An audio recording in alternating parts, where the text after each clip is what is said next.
ang mga kwento ng pag-ibig, kwento ng buhay at kwento ng pag-asa dito sa Barangay Love Stories. Love Stories. Ang tadhana ay sadyang mapaglaro at minsan ay masama din kung magbiro. Bibigyan ka nito ng sitwasyong papabor sa iyo, ngunit madalas din ang ihahain sa iyo ay mga pagsubok na dudurog sa iyong puso. Ikaw kabarangay, masasabi mo ba na naging mabuti sa iyo ang tadhana? Dear Papa Dudut, isang mapagpalang araw po sa inyo at sa inyong mga tagapakinig na palaging nakaabang sa bagong kwento ng pag-ibig, buhay at pag-asa tulad ko. Bilang isang tagapakinig din ng iyong programa ay nakagagaan sa loob, lalo na doon sa mga mabibigat ang pinagdaraanan. Dahil sa mga kwento ninyo ay nalaman ko na hindi pala ako nag-iisa. Napagtanto ko na ang mga pagsubok at pagkabigo sa pag-ibig ay normal na bahagi na talaga ng buhay ng isang tao. Para sa mga OFW na kagaya ko, naiibsan din ang homesickness at kalungkutan ko tuwing nakikinig sa inyong programa sa Facebook page ng Barangay LS. Sa totoo lang, Papa Dudut, ay hindi ko nga ma-imagine kung paano ako makakasurvive dito sa Brunei kung wala ang inyong programa. Ako po si Liza, single, 35 years old, taga Quezon City, pero 2 years nang nagtatrabaho sa Brunei bilang Customer Relations Executive. Ang sabi nila ay medyo hawig ko raw si Lexi Gonzalez. May pagkatsinita, payat, morena at matangos din ang ilong. Papa Dudut, mag-best friend kami ni Baron noong college. At pagkatapos nga ay naging kami rin. Siguro'y nakatulong din yung pagiging active namin sa church kaya tumagal kami ng 7 years. Sa katunayan, sa unang taon pa lamang ng relasyon namin ay may long-term plans na kami. 2 anak lang ang gusto namin at mag-iipon kami para makabili ng isang bahay sa subdivision sa Laguna. Magpapakasal lamang kami kapag pareho na kaming may 7 digits na ipon. At dahil matagal na rin kaming magkarelasyon, sobrang mature na naming mag-isip. Pero dahil ideal man ko siya at medyo kahawig niya si Jack Roberto na ultimate crush ko, ay kinikilig pa rin ako sa kanya. Para makaipon ka agad at makapagpakasal na ay naisipan na namin noon na magtrabaho abroad. Pareho pa kami noong nagtatrabaho bilang admin staff sa magkaibang kumpanya habang naghihintay na matanggap sa inaplayan naming trabaho sa Brunei. Ang plano, kahit sana 5 taon lamang kaming magtrabaho doon, takot ako sa long distance relationship. Marami na kasing couples ang hindi nag-work ang relasyon dahil malayo sila sa isa't isa. Kadalasan pa ay hindi nawawala yung issue ng cheating. Kaya naman panay dasal ko noon na matanggap kaming pareho. May kaibigan kasi ako na nagtatrabaho sa Brunei at siya rin yung tumulong sa amin ang panahon na yon. Kahit nga sana hindi kami same company, basta yung pwede kaming makaalis ng halos sabay lang. May kamahalan din kasi ang renta sa mga apartment doon, lalo na't nasa central area yung pagtatrabahuhan namin kung sakali. Kaya naisipan namin na mas maganda kung makakapag-share kami sa isang paupahan lang. Papa Dudut.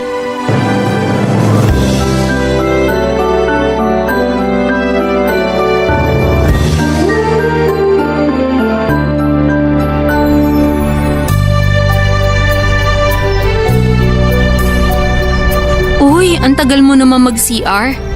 Kanina pa ako nakaupo dito. Sumama kasi tiyan ko eh. Pero ngayon okay na. Paupo ko sa tabi mo ah. Kaya pala paglabas pa lang natin ng simbahan, halos tumakbo ka na ha. Ay Han, napansin ko, ang tahimik mo kanina sa simbahan. Pareho siguro tayo ng ipinagdasal. Malamang pareho nga tayo. Iisa lang naman talaga ang pinagdarasal natin eh. Pero Han, paano kung hindi ako matanggap? 2 weeks na rin yung nakalipas mula nung in-inform ka nung company mo eh. Huwag kang mawala ng pag-asa. Pero kung hindi ka man matanggap, siguro may mas magandang plano ang Diyos para sa atin. Lagi naman tayong nagdarasal. Ginawa na natin ang lahat. Kaya magtiwala na lang tayo sa plano niya. Natatakot ako. Paano kung magkahiwalay tayo? Baka mamaya ipagpalit mo ako sa sultan dun. Uy! Wala siyang mapapala sa akin. Trabaho yung pakay ko ron, no? Eh ikaw nga, baka pag nagkahiwalay tayo, magpatukso ka agad sa iba. Bakit ko naman gagawin yun? Jackpot kaya ako sa'yo. Talo ko pa nanalo sa loto. Uy, sus! Tumigil ka nga. Kinikilig pa naman ako pag ganyan ka. Sino ba namang hindi kikiligin sa isang kamukha ni Jack Roberto? Wow! Talaga lang ha. Baka Jack Roberto na nakakain ng panis na kanin. Ako, pasalamat ka, mahal kita. Pero Han, seryoso. Malabong mangyari na maging LDR tayo. Paano ka naman nakakasiguro? Kasi, Kasi ano? Ituloy mo na lang kasi. Han, natanggap ako. Totoo? Oh my gosh! Magkakasama na tayo! Sabi ko naman sa'yo magtiwala lang tayo. Tsaka kumapit sa dasal. Eh, bakit kanina parang nawawalan ka na ng pag-asa? Siyempre pinaprank kita kaya kailangan kong umarte ng konti. Hindi talaga ako sa CR galing kanina. Ikaw nagsisinungaling ka na. Kaya nga prank Ikaw talaga. Saan ka naman nakakita na nagprank na sinabi agad yung totoo? Nakakainis ka. Nalungkot pa naman ako kanina. Akala ko talaga. Baka naman kasi pinanghinaan ka na rin ng loob tapos di mo lang sinasabi sa akin. Uy, hindi Pero saan ka nga galing kanina? Yun na nga, may sinagot lang akong tawag kanina. Tawag na may dalang good news. Ay, buti na lang no. Hindi ko talaga ma-imagine na magiging LDR tayo. Ang hirap nun. Lalo na nasanay na ako na lagi tayong magkasama. Sayang. Excited pa naman sana ako mambabae habang wala ka. Napaka mo talaga. Hoy, bawiin mo yon. Baka magkatotoo yung sinabi mo. Sus, biro lang. Hindi magkakatotoo yun. Han naman, wala akong ibig sabihin dun. Wala daw. Pero parang gustong-gusto mo nga mambabae. Ay, alam ko na kung saan papunta tong usapan. Tigilan na natin to. Biro lang. Hindi naman ako ganun kababaw, no? Tinan mo yung mga bata Ang saya nila, no? Excited ka na rin ba magkaanak tayo? Oo, excited na ako. Pero sundin pa rin natin yung plano. Mag-ipon muna tayo sa loob ng 5 taon. Tama. Kaya ngayong 2 na tayong makakapagtrabaho abroad. Tingin ko naman mas mabilis na tayong makakaipon nun. Oo nga, kaya kapit lang. Pagbalik natin dito sa Pilipinas, Han, makakabuo na tayo ng masayang pamilya. Pero sa ngayon, haharapin muna natin ang Brunei. Para sa 7 digits! Tama, para sa 7 digits. Natanggap si Baron sa isang media company sa Bandar Seri Begawan bilang video editor. Kahit medyo magkalayo yung building na pinapasukan namin ay hindi naman yon naging problema dahil iisang studio type apartment naman yung uuwian namin ng panahon na yon. Maayos naman yung naging takbo ng buhay namin doon sa mga unang buwan, Papa Dudut. Kahit na nakapunta na ako sa Hong Kong noong bata pa ako ay natuwa at na-excite pa rin ako na makarating sa ibang bansa. Si Baron naman ay first time pa lamang niya na makalabas ng bansa kaya sobrang saya niya noon, Papa Dudut. Yung unang 3 buwan namin, kinalimutan na muna namin ang pagtitipid at mga strict plans namin. Every weekend ay namamasyal kami, nagdi-dinner sa mga masasarap na kainan. Para kaming mga nanalo sa loto at hindi na muna inisip ang pera at pag-iipon. Katwiran namin magkasama naman kami at ilang taon pa ang itatakbo ng mga kontrata namin doon. Maayos naman ang lahat ng panahon na yon. May mga pagkakataon nga na hindi ko maiwasang mapaisip na parang too good to be true yung mga nangyayari sa amin. Kung usapang pinansyal ay okay na okay kaming dalawa, Papa Dudut. Wala rin naman kaming problema sa kumpanyang napasukan namin. Pero siguro nga ay tama yung kasabihan na kapag may mga magagandang bagay na sunod-sunod na nangyayari ay palagi itong may bawi At yun nga mismo ang naganap sa aming dalawa, Papa Dudut.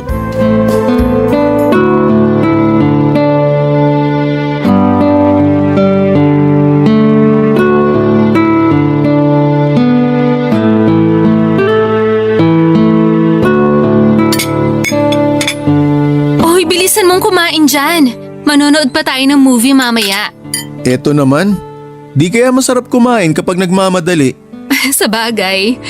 Kaso mabagal ka talagang kumain eh. Uy, ako talaga? Sino kaya yung 100 times ginunguya yung pagkain? Wag ako ha. Ah nga pala, kumusta naman sa office nyo? Okay naman. Masaya. Sa inyo ba? Sakto lang. Pero pansin ko nga mukhang masaya talaga dun sa work mo ah. Halos mapunit na labi mo kakangiti eh. Marami ka na bang kaibigan sa office nyo? Konti lang mga kaibigan ko ron pero masaya pa rin. Lalo na isa naming katrabaho, si Cristel. Makatawa ka naman dyan. Yun ba yung Cristel na lagi mong nakakwento o iba pa yun? Sabi mo pa nga, retokada yun eh. Oo, siya yun. Nabanggit ko na nga pala siya sa'yo. Ang kulit kasi nun sa office eh. Medyo maloko kaya ayun, minsan nagkakasundo kami na pagtripan yung mga kasama namin sa trabaho. Ganun na kayo ka-close? Di pa naman kami ganun ka-close. Pero yun nga pala may nakwento siya sa akin. Pag yung boyfriend niya raw humihingi ng tulong sa kanya na mag-prepare ng presentation, ginagawa niya. Pero pag siya raw ang humingi ng tulong, nagpapabayad daw yung boyfriend niya. Nakakatawa silang dalawa. Anong nakakatawa ron? Siniraan na nga niya yung boyfriend niya, tumawa ka pa. Bakit ang sungit mo? Nagsiselos ka ano? Bakit naman ako magsiselos dun sa retokadang babae na yun? Eh di nagsiselos ka nga.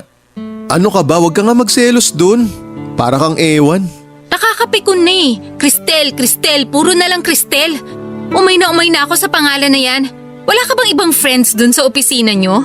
Meron naman ako ibang friends sa opisina pero kami yung magkatabi ng workstation eh kaya malamang siya yung palagi ko makakausap. Ang saya nga niyang kausap eh. Uy, ano ka ba? Bakit ka nagdadabog? Han, sinasabi ko na sa'yo, wala kang dapat ikaselos sa kanya. Tsaka may boyfriend na yun. Ah, ganon. Kung wala pala siyang boyfriend, pwedeng maging kayo. Han, tama na ah. Hindi na nakakatuwa. Nagkwento lang naman ako eh. Tsaka hindi mo ba narinig yung sinabi ko? May boyfriend na siya. Boyfriend na palagi niyang pinapalabas na tinitake for granted siya. Boyfriend na palagi niyang sinasabi na na-develop lang siya kaya niya sinagot. Boyfriend na kulang na lang sabihin niya sa'yo, please Baron, ilayo mo na ako sa kanya. Seryoso ba, Liza? Magkaibigan lang kami ni Cristel. Huwag mo namang hinuhusgahan agad yung tao. Eh sino ba nagsimula? Baka nakakalimutan mo. Ikaw yung sabik na nagkukwento ng kung ano-ano sa kanya. Masama na ba magkwento ngayon? Tsaka kung selos yung punot dulo niyang ganyan mo, sinabi ko na nga kanina, di ba? Wala kang dapat na ikaselos sa kanya. Kailangan ko bang ulit-ulitin sa'yo yun para magets mo? Sana nga. Sana wala talaga akong dapat na ikaselos. Pero sa totoo lang, iba yung pakiramdam ko. Parang may something sa inyo eh. Kinukwento ko lang sa'yo yung mga kinuwento niya sa akin. Natawa ako kasi nakakatawa para sa akin yung mga kwento niya. Ang seryoso mo naman masyado. Sa susunod kasi, huwag kang magkwento na parang kinikilig ka sa tuwa. Sige nga, ano mararamdaman mo kapag nagkwento ko sa'yo tungkol sa lalaking katrabaho ko? Tapos may excite din ako magkwento. Kinikilig pa. Tumigil ka na nga. Huwag na nating ituloy yung panunood ng movie. Nakakawala ka ng gana.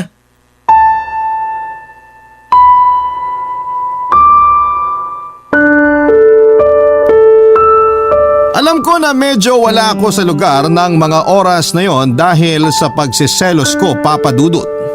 Pero sa tagal na rin naming magkarelasyon, kabisado ko na nga ang kilos niya, ang pagkatao niya kung paano siya mag-react sa mga bagay-bagay at kung anong mga bagay ang nagpapairita sa kanya.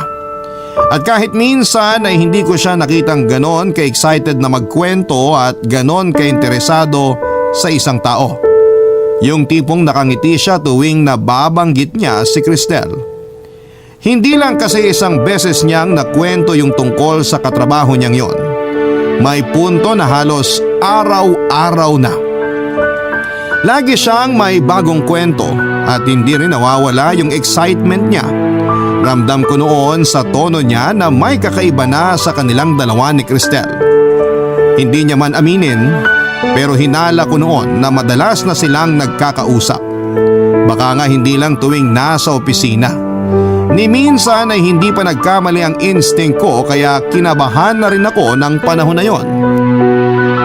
Matapos yung pagkatalo namin na yon ni Baron ay medyo nag-iba na yung pakikitungo niya sa akin, Papa Dudut. Hindi rin niya ako kinakausap at parang iniwasan niya yung presensya ko.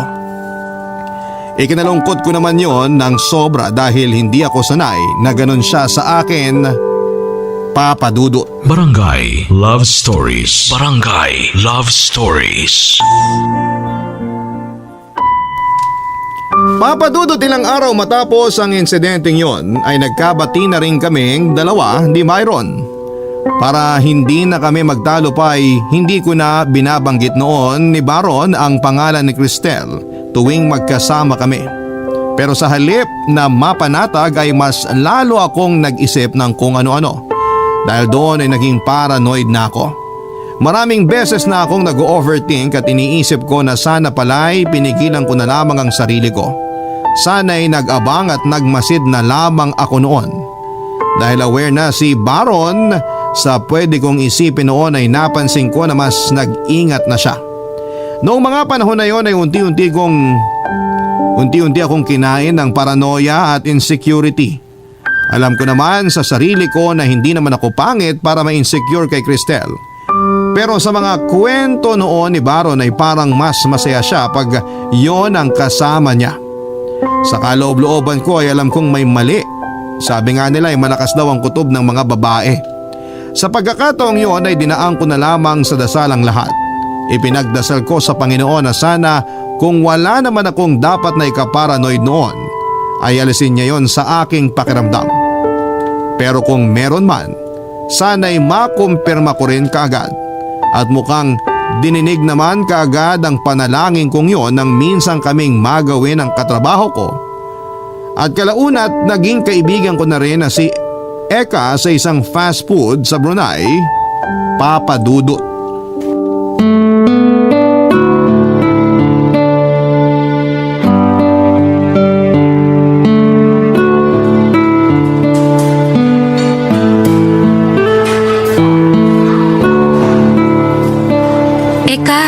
Mag-takeout na lang tayo, kinakabahan ako, baka malate tayo.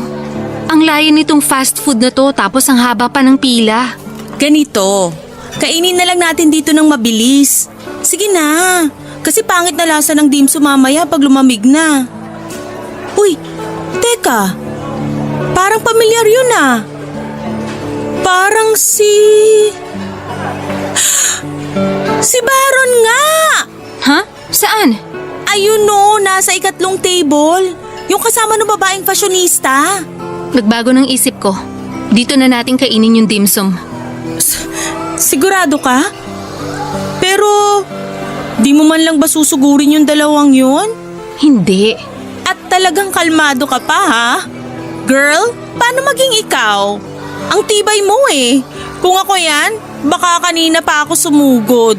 Hindi ko ugaling mag-eskandalo. Mag-uusap kami mamaya ng kaming dalawa lang. Ganon? Ibang klase ka talaga, girl. Pero sige, support kita dyan. Iwas kahihiyan nga rin naman yon. Sinusubukan ko lang kumalma pero nagngingit-ngit na ako sa galit. Ang lakas ng loob nilang lumabas na magkasama. At ang sweet-sweet pa nila. Kung titingnan parang sila eh. Uy, mukhang magsi-CR yung babae oh. Puntahan mo na boyfriend mo. O sige, dito ka lang muna. Kakausapin ko lang siya sandali. Baron, Han? Anong ginagawa mo rito? mag-usap tayo sa labas. Yung tayong dalawa lang. Ha? Pero... Mag-uusap tayo sa labas o mag-e-eskandalo ako rito. Ay, okay sige na. Eto na, tatayo na. Mauna ka na maglakad. Bilisan mo. Oo, nakasunod lang ako sa'yo.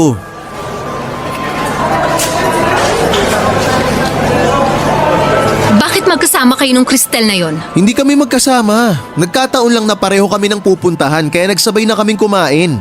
Wala namang masama ron. Walang masama. Eh ang sweet-sweet nyo nga kanina. Nagsusubuan pa kayong dalawa. Pwede ba hinaan mo yung boses mo? Please naman. Makapagtinginan tayo ng mga dumaraan dito. Nakakahiya. Ako pa ba yung dapat mahiya? Ang kakapal na mukha nyo? Hindi ba sabi mo may boyfriend naman yung babaeng yon? Meron nga. Tsaka ano bang ipinuputok ng butsi mo? Magkaibigan lang naman kami ni Cristel. Nagkataon lang na magkasabay kaming kumain dito tapos pag-iisipan mo pa ng masama? Kahit sino sa mga nakakita sa inyo kanina, walang maniniwala na magkaibigan lang kayo. Tama na nga. Mamaya na lang natin pag-usapan to pag uwi. Nakakairita bang marinig yung katotohanan? Ang lalandi nyo! Talagang hindi na kayo naihiyang ipakita sa ibang tao na nagkakamabutihan na kayo habang tayo pa! Nasabi ko na yung dapat kong sabihin. Magkaibigan lang kami. Kung bibigyan mo yun ng ibang kulay, problema mo na yon. Kung bigyan kaya kita ng problema, Ikaw yung problema dito. Pinag-iisipan mo kagad na masama yung katrabaho ko. hindi sana kita kinukumpronta ngayon kung hindi lang parang higad daw kumakapit sa iyo yung babaeng yun. Ang mas nakakatawa rito, hinayaan mo lang siya na lumingkis sa iyo kahit na may karelasyon kayo pareho. Ano ba? Sabing tigilan mo na si Cristel eh. Totoo naman yung sinabi ko. Magkaibigan lang kami. Huwag ka na magsinungaling. Sa tingin mo, base dyan sa reaksyon mo ngayon? Hindi pa ba sapat na pruweba yung nakita ko kanina para patunayang manluloko ka? Kapag hindi ka pa tumigil, hihiwalayan na kita. Ano? Ulitin mo nga yung sinabi mo? Hihiwalayan mo ako para sa babaeng yon? Wala akong sinabi na para sa kanya. Ayusin mo yung isip mo dahil masyadong marumi. Ngayon, kung wala ka ng magandang sasabihin, bumalik ka na ron sa kasama mo sa loob. Bakit ikaw? Saan ka pupunta? Sa malayo. Sa hindi kita makikita. Makalipas ang 2 linggo ay nakipag-cool off sa akin si Baron Papadudut. Halos hindi pa rin maproseso ng isipan ko yung mga nangyari. Sa 7 taon na relasyon namin na hindi ko akalaing sa ganun lang hahantong ang pinagsamahan namin. At dahil pa sa isang babaeng retokada. 7 taong kaming nagtatawagan ng Han tapos ay bigla na lamang kaming bumalik sa first name basis namin. May mga pagkakataon din naman noon na nagkakatampuhan kami pero hindi kami umabot sa punto na kailangan naming mag-cool off. Ang sabi ng iba ay parang nag-break na rin daw pag nag-cool off. Pero para sa akin, may pag-asa pa naman ang relasyon namin noon.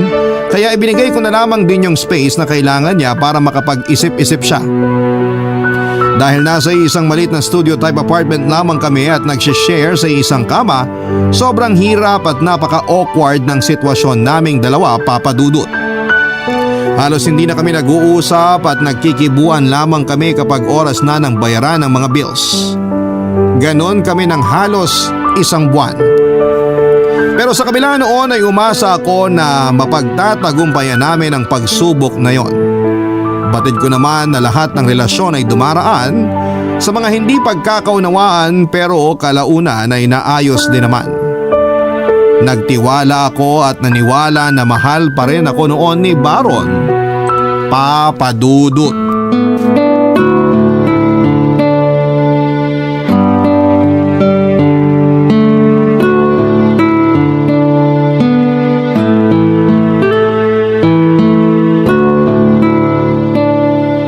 Baron, ito nga pala yung share ko sa renta nitong apartment.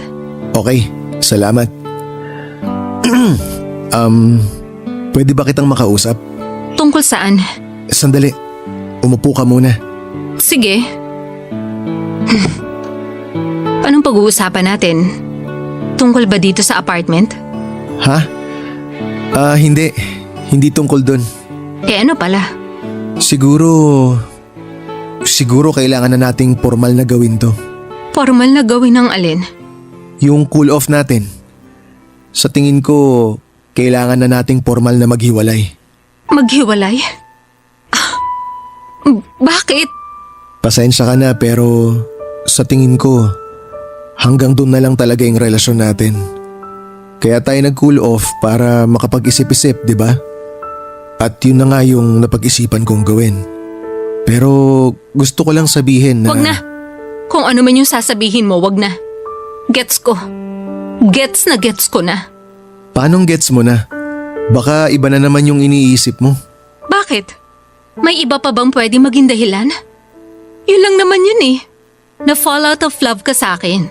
Tapos na in love ka kay Cristel. Ganon kasimple, di ba? Kaya huwag ka na magsayang ng oras para magpaliwanag. Kita mo na, pinangunahan mo na naman ako. Eh ano? Ano pang dahilan mo? Huwag kang mag-alala. Inaasahan ko na rin namang sasabihin mo yon. Hindi ko lubos maisip na mangyayari pa pala to. Pero sa pinapakita mo sa akin nung nag-cool off tayo, tanggap ko na. Makinig ka muna please. Hindi to tungkol kay Cristel. Ang totoo niyan, halos 1 buwan na rin kaming hindi nag-uusap dahil nga dun sa nangyari. Sobrang napahiya siya at nagalit siya sa akin. Eh ano nga? Ano nga ang dahilan? Bakit ka nakikipaghiwalay sa akin? Hindi ko alam pero nung dumating tayo dito sa Brunei, parang naging malaya ako. Parang naging ibang tao ako bigla. Yung tipong ang dami ko pa palang hindi nakikita sa mundo at hindi pa na-experience. At ayaw mo nang isama ako sa pag-explore mo. Yung tingin mo ba sa akin? Isang malaking hadlang para sa mga bagong karanasan mo? Ganon ba? Hindi naman sa ganon. Sa totoo lang, nagilty ako sa ginawa kong pakikipaglapit kay Cristel. Hindi ko gusto na masaktan ka. Pero sa ngayon, gusto ko munang mapag-isa. Gusto ko munang maging malaya. Pwede ka pa rin naman magkaroon ng mga bagong experience kahit tayo pang dalawa. Bibigyan kita ng oras para sa sarili mo kung yun ang kailangan mo. Hindi, Liza. Sa tingin ko, mas makakabuti rin sa'yo to. Mag-enjoy muna tayo sa buhay natin na malaya tayong dalawa. At kapag dumating yung panahon na na-realize natin na mahal pa rin pala natin ang isa't isa, baka sakaling pwede pa. Buo na ba talaga yung desisyon mo? Oo. Matagal ko na rin pinag-isipan to kaya buo na yung desisyon ko. Hindi to madali para sa akin pero sige. Ibibigay ko yung kalayaan na gusto mo.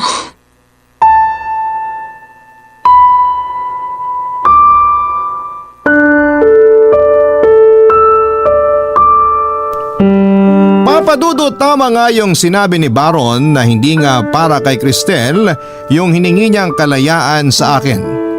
Kalaunan ay natuklasan ko na nagkaroon na rin pala ng ibang boyfriend si Cristel habang si Baron naman ay nanatiling single. Madalas nang lumalabas si Baron kasama ang mga katrabaho niya. Kadalasan ay late na siyang umuuwi. Naisip ko nga noon kung hindi ba nangihinayang si Baron sa mga ginagastos niya tuwing lumalabas siya dahil parang hindi na siya nangingiming magsunog ng pera. Pero napagtanto ko rin naman kung bakit hindi siya nangihinayang sa gastos. Kung bakit hindi na niya kailangan pang magtipid. Yun ay dahil hindi na niya kailangan mag-ipon ng mabilis dahil wala na naman siyang hinahabol na kasal. Wala na nga pala kami. At habang masaya siya sa naging buhay niya mula nang maging malaya kami sa isa't isa, ako naman ang nagpaiwan. Walang ginawa kundi ang magmukmok na lamang sa apartment tuwing wala akong pasok.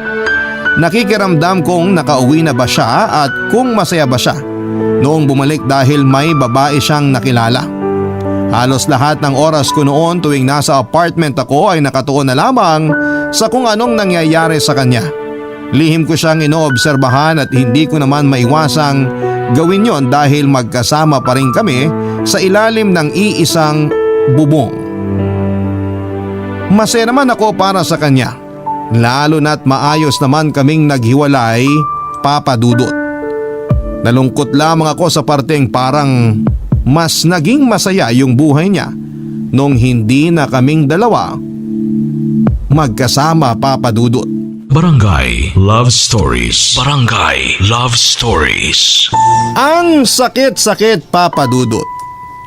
Kasi kaya lang naman kami nag-abroad ni Baron ay para makaipon kaagad para sa pagpapakasal at para sa future naming dalawa. Dahil takot na takot kami ni Baron na hindi namin kaya ang long distance relationship. Ginawa namin ang lahat ng pwede naming magawa para lamang hindi kami magkalayo. Pero sa kabila ng ilang taong pagsasama naming dalawa, sa lahat ng pagod at pag-aalaga sa relasyon na meron kami, ay sa hiwalayan din pala babagsak ang lahat. Hanggang sa dumating yung araw na hindi ko inaasahan. Pagka-uwi ko galing trabaho, may naabutan akong mga tao sa apartment namin na inilalabas yung kama na tinutulugan namin ni Baron. Napundar namin yung kama na yon noong magtrabaho kami noon sa Brunei. Pagpasok ko sa unit ay tumambad sa akin ang 2 kama na nasa magkabilang side na ng apartment. Saka ko lang noon na-realize na wala na nga talaga kaming pag-asa na muli pang magkabalikan. Tuluyan na ngang tinapos ni Baron ang lahat sa amin. Hindi ko na siya kinontra pa sa ginawa niyang yon dahil sa totoo lang naman ay wala na kaming dahilan pa para magtabi sa iisang kama. Sinubukan kong lumabas kasama mga kaibigan ko sa Brunei at dumating na rin ako sa punto na nakipag-date na rin sa iba, Papa Dudut. Nagbaka sakali ako noon na kapag ginawa ko yon ay mas mabilis ako makakapag-move on kay Baron. Pero hindi rin yon tumagal dahil alam ko na si Baron pa rin ang laman ng puso ko hanggang sa mga oras na yon, Papa Dudut.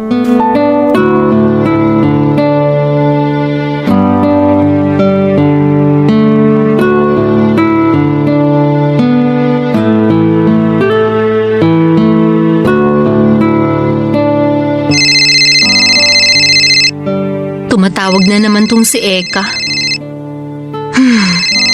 Mukhang alam ko na kung bakit. Sagutin ko na nga lang. Oh, napatawag ka. Girl! Hoy, kumalma ka nga. Mabibingi ako sa'yo eh. Kasi naman no, pinahirapan mo pa ako na humanap ng i-date mo tapos hindi mo lang sisiputin. Hustisya naman sa effort ko, girl! Ikaw naman kasi nagpupumilit eh. Hindi ba nga pagkatapos ng 3 nakadate ko, ayaw ko na muna? Tapos hinanapan mo pa rin ako. Nakakainis ka! Sinayang mo yung pagkakataon! Rich kid kaya yun! Ay, sayang talaga! At ang haba ng hair mo, girl ah! Di mo talaga sinimpot yung ganun kapoging date? Iba ka! Ayoko na muna makipag-date. Kung gusto mo, saluhin mo na lang yun. Ikaw na makipag-date. Oy, loka ka! Ayoko nga no! Loyal ako sa manliligaw ko sa Pilipinas! Talaga lang ha? Paano kaya kung ikwento ko sa kanya yung nangyari sa bar nung... Huwag mong gagawin yon. Aahitin ko talaga lahat ng buhok mo sa buong katawan mo pag nagkataon. Kasama pati pilik mata mo, girl. Sinasabi ko sa'yo. Biro lang?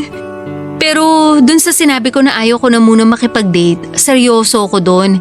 Kaya please, huwag ka na rin magpakapagod. Kasi naman. Ay nako, ginigigil mo ako eh. Kung humanap ka na lang kaya ng ibang titiran, parang pinaparusahan mo sarili mo dyan eh. Masyadong magastos pag lumipat ako, hindi ko kaya. Girl, sa laki ng sahod mo, kaya mo. Ang sabihin mo, umaasa ka pa rin na magkakabalikan kayo. Kaya ayaw mo pa rin umalis dyan.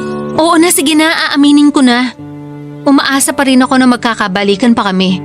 Hanggat wala pa siyang bagong girlfriend, hindi ako mawawalan ng pag-asa. Paano kung akitin mo kaya? Di ba uso naman yun sa mga pelikula? Yung magbabalik alindog tapos aakitin si lalaki para bumalik yung dating init ng pagmamahalan. Alam mo ikaw, puro kakalokohan. Kesa naman sa'yo na puro kamartiran. Gawin mo na lang yung sinabi ko. Tingnan ko lang kung di tumululaway nung Baron na yun sa'yo. Magpa-cleavage ka, ganon. Alam mo, grabe ka talaga. Kulang na lang sabihin mo na maghubad ako sa harap niya eh. Nakuha mo yung pinakamadaling paraan para mapabalik siya sa'yo. Kaso, alam ko rin naman na malabong mangyari yun. Masyado ka kasing conservative. Pero sigurado ko, pag kayong dalawa lang ni Baron tuwing gabi, nung kayo pa ha, malamang hindi mo binaiiral yung... Huwag ka muna maingay. May naririnig ako. Ha? Bakit? Anong naririnig mo? Anong meron dyan? Naririnig ko na sinusian yung lock ng pinto. Nandito na si Baron. Sige na, Eka. Bukas na lang ulit tayo mag-usap, ha? Okay, sige. Bye. Bye! Dumating na nga ang pinaka-kinakatakutan ko sa lahat, Papa Dudut. Nagsimula na rin sa pakikipag-date si Baron. Kay Baron ko mismo nalaman na Tiffany pala ang pangalan noong babae. Ikinuwento niya sa akin na katrabaho niya ito at half Thai at half Filipino ang lahi. Sa Brunei na pinanganak at lumaki. Noong sinubukan kong i-stalk ang Facebook ng babae ay doon ko napagtanto na medyo hawig pala kami. Natawa pa nga ako noon dahil naisip ko na ang gusto lang pala ni Baron ay yung Thai version ko. Umiral na naman noon ang pagiging marupo ko at umasa ulit ng kaunti. Inisip ko noon na baka hindi pa nakaka-move on si Baron dahil ang hanap niya ay halos tulad ko lang din naman. Pero habang tumatagal, na-realize ko na hindi na lang yon basta date-date lang dahil nakita ko na seryoso na nga si Baron kay Tiffany. Gabi-gabi kong naririnig na nag-uusap sa video call sina Baron at Tiffany dahil hindi naman kalayuan yung agwat ng kamang tinutulugan naming dalawa. Madalas ako noong nagpapanggap katulog na habang nakikinig sa usapan nila na parang pumupunit sa puso ko. Dahil doon ay natutunan kong umiyak ng tahimik habang pilit na isinisiksik sa isipan ko na malabo nang maging kami pa ni Baron. Yung tono niya kapag kausap si Tiffany ay yung lambing na mga sinasabi niya ay ganon-ganon siya sa akin noong kami pa. Kapag wala si Baron ay doon lamang ako nakakabawi ng hagulhol, Papa Dudut. Nung una ay tinatago ko pa ng concealer ang pamumugto ng aking mga mata. Hanggang sa na-realize ko na rin na wala namang pakialam sa itsura ko si Baron. Halos hindi na nga niya ako matignan. Sa 1 taon at kalahating nasa Brunei kami ay natapos yung 7 taon namin ng ganon-ganon na lamang. Mula sa pagiging magkasintahan, naging parang estranghero na lamang kami noon sa isa't isa, Papa Dudut.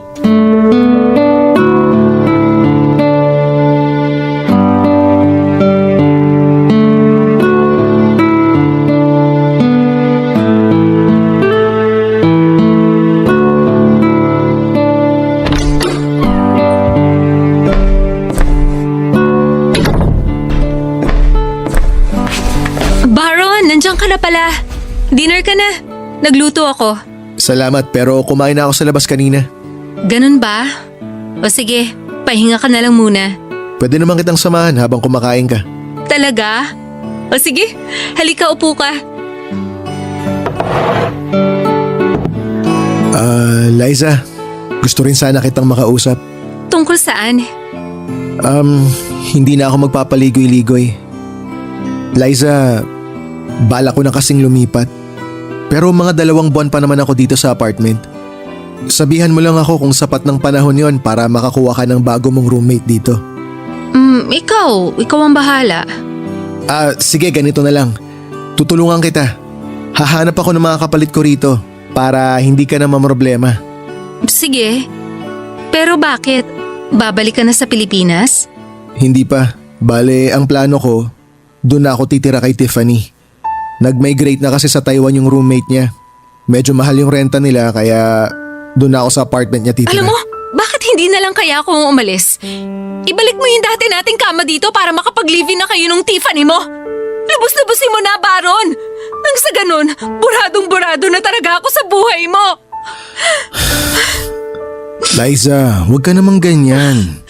Hindi ko na alam kung saan nanggagaling yung sakit eh. Kung dahil ba tinapon mo yung pagmamahal ko sa'yo nung ganun-ganun lang? O dahil sa katotohanang okay ka na ngayon at parang burado na lahat na nangyari sa 7 taon na magkarelasyon tayo. I'm sorry. Sorry talaga. Maniwala ka, hindi ko talaga sinadyang saktan ka. Minahal kita. Totoong minahal kita nung tayo pa. Alam ko. Kaya nga ang sakit-sakit ngayong hindi na. Ang sakit-sakit na makita kung gaano ka naging masaya agad nung matapos yung relasyon nating dalawa. Samantalang ako, araw-araw kinakain ako ng lungkot. Sana ganyan din ako. Sana naranasan ko rin yan para hindi ako nasasaktan ng ganito. Pwede ka rin namang makipag-date sa iba. Subukan mong ibaling yung atensyon mo sa ibang lalaki. Sigurado ako, meron ka ring magugustuhan. Hindi yun ganun kadali. Nagiging mahirap lang naman lahat sa'yo kasi ayaw mo pang palayain ang sarili mo. Kailangan mong isipin na tapos na tayo. Kasi kung aasa ka pang magkakabalikan tayong dalawa, masasaktan at masasaktan ka lang ng paulit-ulit. Hindi mo kailangang ipamukha yan sa akin. Porke okay ka na, ang dali sa'yo na sabihin yan. 7 taon yun, Baron. Puti sana kung 7 buwan lang eh. Madali sana ako makaka-move on kung ganun lang kadali na naging tayo. Pero ang dami na nating plano para sa isa't isa. Lahat yun nauwi lang sa wala. Marami nang nangyari, Liza. Napag-usapan na rin naman natin yun, di ba? Pareho tayong nagdesisyon na tapusin na yung relasyon natin. Pumayag ka eh. Alam kong mahirap to para sa'yo. Pero tapos na tayo. Kailangan na nating umusad at harapin ang mga buhay natin na hindi kasama ang isa't isa. Darating yung araw na kakailanganin mo rin ng privacy kaya hindi pwedeng magkasama pa rin tayong dalawa. Sana naiintindihan mo yun. Oo, naiintindihan kita. Pero ang sakit-sakit talaga eh. Meron pa pala akong hindi nasasabi. Ano yun? Gusto sana kitang pasalamatan sa lahat-lahat. Lalo na sa pagiging mabuting girlfriend mo nung tayo pa. At sorry. Sorry dahil nagawa kitang lokohin noon. Hindi sana tayo hahantong sa ganito kung hindi ko nagawa sa iyo yun. Pero alam mo, hindi mo deserve yung tulad ko. Kaya ipagdarasal ko na mahanap mo yung totoong taong makakapagpasaya sa'yo. Pero sana, tulungan mo rin yung sarili mo. Tulungan mo yung sarili mo na makalaya sa sakit na nararamdaman mo ngayon. Susubukan ko. Sa kabila ng lahat ng bigat na pinagdadaanan ko, kalaunan ay mas nanaig pa rin naman yung pagiging practical ko, Papa Dudut. Tulad ng kontrata ko sa trabaho, may 1 taon pang natitira sa kontrata namin sa studio type apartment na hindi ko pwedeng basta na lamang takasan kahit na uwing-uwi na ako sa Pilipinas. Tinupad din naman ni Byron ang pangako niya dahil humanap siya ng roommate na makikihati sa renta ko sa apartment. At kahit na yung referral niyang yon kaibigan ng Tiffany ay pumayag na rin ako. Mag-1 taon na mula nang mag-break kami pero hanggang sa ngayon ay hindi pa rin ako nakaka-move on. Oo, Papa Dudut, hindi na ganon kasakit kagaya ng mga nakaraang buwan. Pero sa tuwing naaalala ko si Baron, ay may kirot pa rin sa puso ko.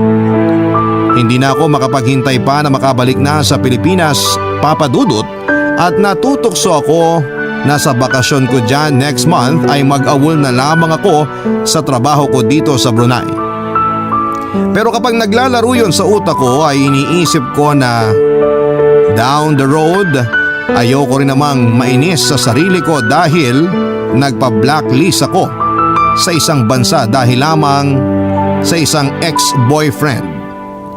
1 taon na lang din naman yon. Kaya susubukan ko na lamang na makagawa pa rin ng masasayang memories dito sa Brunei. Yun ay para makapag-move on ako sa mga masasakit na alaala ni Baron. At para hindi na ako umasa na may isa pang pagkakataon para sa aming dalawa, sa tulong ng Diyos, alam kong magagawa ko yon. Maraming salamat po sa pagbabahagi ng aking kwento, Papa Dudut. Taos-pusong pasasalamat din po sa Barangay Love Stories para sa pagkakataong may bahagi dito sa programa ninyo ang kwento ko. Muli isang maraming salamat sa Barangay Love Stories and God bless sa Barangay LS 97.1 Forever. Ang inyo pong forever na kapuso at kabarangay, Liza. Nagustuhan ng iyong napakinggan? Ituloy yan via live stream sa www.gmanetwork.com/radio. Barangay LS 97.1 Forever!